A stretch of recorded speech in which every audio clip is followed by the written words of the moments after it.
দেশের বিভিন্ন স্থানে আজও রেজিস্ট্যান্স উইক কর্মসূচি পালন করছে বৈষম্য বিরোধী ছাত্র আন্দোলনের শিক্ষার্থীরা। 4 দফা দাবিতে বিক্ষোভ করছে তারা। গণহত্যায় জড়িতদের শাস্তি না হওয়া পর্যন্ত রাজপথে থাকার হুঁশিয়ারিও দিয়েছে ছাত্রছাত্রীরা। সিলন ফ্যামিলি ব্লেন্ডের কড়ালিকার আর সতেজ স্বাদের পারফেক্ট ব্লেন্ডে স্বপ্নেরা মিলুক টানা। চট্টগ্রামের নিউ মার্কেট চত্বরে 4 দফা দাবিতে বিক্ষোভ মিছিল বের করে বিভিন্ন প্রতিষ্ঠানের শিক্ষার্থীরা। তারা শিক্ষার্থী হত্যায় জড়িতদের শাস্তির দাবি জানান। আমাদের জন্য যারা জীবন দিয়েছে তাদের মৃত্যুর বিচার আমরা চাই। তাদেরকে ফাঁসির আওতায় আনানোর জন্য এই সাধারণ জনগণ এবং সাধারণ শিক্ষার্থীদের বিশেষ দাবির মাধ্যমে আমাদের কর্মসূচিগুলো বাস্তবায়ন করা হচ্ছে। ঝালকাঠিতে 4 দফা দাবিতে বিক্ষোভ করেছে বৈষম্য বিরোধী ছাত্র আন্দোলন। সকালে মিছিল নিয়ে শহরের প্রধান সড়ক প্রদক্ষিণ করে তারা। সংক্ষিপ্ত সমাবেশে গণহত্যায় জড়িতদের বিচারের দাবি জানানো হয়। বিক্ষোভ হয়েছে কুষ্টিয়ায়। সকালে শহরের 5 রাস্তা মোড়ে জড়ো হয় বিভিন্ন প্রতিষ্ঠানের শিক্ষার্থীরা। এরপর মিছিল বের করে তারা। অংশ নেয় সর্বস্তরের মানুষও। জামালপুরে বের হওয়ার রোড মার্চ শহরের প্রধান সড়কগুলো প্রদক্ষিণ করে। বিজয় চত্বরে গিয়ে অনুষ্ঠিত হয় সমাবেশ। এ সময় ছাত্র জনতার উপর চালানো হত্যাযজ্ঞে জড়িতদের বিচারের দাবি জানান শিক্ষার্থীরা। হবিগঞ্জ শহরের বিভিন্ন প্রতিষ্ঠানের শিক্ষার্থীরা জড়ো হয় কোর্ট মসজিদ এলাকায়। সেখানে 4 দফা দাবিতে বিক্ষোভ করা হয়। ঢাকা সিলেট মহাসড়কের রূপগঞ্জের ভুলতায় বিক্ষোভ হয়েছে। অংশ নেয় বিভিন্ন প্রতিষ্ঠানের শিক্ষার্থীরা। পাবনায় গণ অবস্থান কর্মসূচি ও বিক্ষোভ মিছিল করেছে শিক্ষার্থীরা। শেখ হাসিনাকে দেশে ফিরিয়ে এনে বিচারের দাবি জানায় আন্দোলনকারীরা। এছাড়া ঝিনাইদহ সহ বিভিন্ন স্থানেও মিছিল ও সমাবেশ করেছে বৈষম্য বিরোধী ছাত্র আন্দোলনের শিক্ষার্থীরা।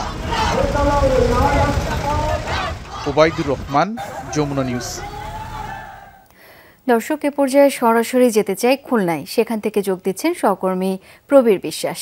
প্রবীর, শিক্ষার্থীদের কর্মসূচি এখনো চলছে কিনা, দেশ নিয়ে তাদের প্রত্যাশার কথা জানতে চাই। শাওন, বিকাল 4টা থেকে নগরীর শিববাড়ি মোড়ে শিক্ষার্থীরা কর্মসূচি শুরু করেছে এবং রেজিস্ট্যান্স উইক যে কেন্দ্রীয় কর্মসূচি, সেই কর্মসূচির অংশ হিসাবেই কিন্তু শিক্ষার্থীরা এখানে জড়ো হয়েছে। একটি জিনিস আপনাকে বলে রাখি, এর আগে যখন শিক্ষার্থীরা এই শিববাড়ির মোড়ে আন্দোলন করত তখন কিন্তু চারপাশের রাস্তাগুলো আটকে রাখা হতো, কিন্তু সেই জায়গা থেকে শিক্ষার্থীরা সরে গেছে। অর্থাৎ তারা যে মাঝের জায়গাটি রয়েছে সেই জায়গায় তারা কর্মসূচি পালন করছে এবং চারপাশের যে গাড়িগুলো রয়েছে সেগুলো কিন্তু চলাচল করছে। এবার যদি বলি শিক্ষার্থীরা কি বলছে, তারা যে দাবিতে এখানে দাঁড়িয়েছে সেটি হচ্ছে, শিক্ষার্থীরা বলছে শেখ হাসিনা পতন এবং একটি স্বৈরা সরকারের পতন তারা চেয়েছিল, সেটি তারা জয়লাভ করেছে।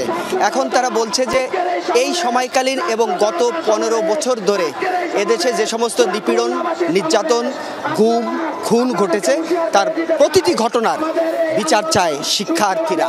এবং সমসাময়িক সময়ে যে সমস্ত শিক্ষার্থীরা মৃত্যুবরণ করেছে প্রতিটা হত্যাকাণ্ডের বিচার এবং তাদের পরিবারকে সহযোগিতা করার জন্য তারা কিন্তু দাবি জানিয়েছে।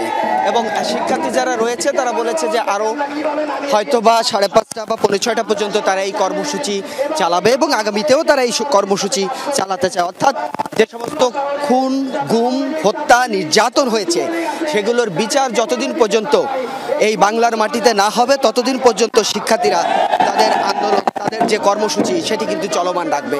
সেজন্য তারা চাচ্ছে যে সমস্ত শিক্ষার্থীরা ইতিমধ্যে অনেকেই বক্তব্য দিয়েছেন, তাদের শেষ বক্তব্য যেটা আমি আগেও বলেছি, তারা চায় যে গত সরকারের আমলে এবং সম্প্রতি সময় বৈষম্য বিরোধী শিক্ষার্থী আন্দোলনে যে সমস্ত শিক্ষার্থীরা মৃত্যুবরণ করেছেন, যে সমস্ত জনতা মৃত্যুবরণ করেছেন, সকলের সব হত্যার বিচার এবং সেটি দ্রুত সময়ের মধ্যে তারা কার্যকর চায়। শাওন।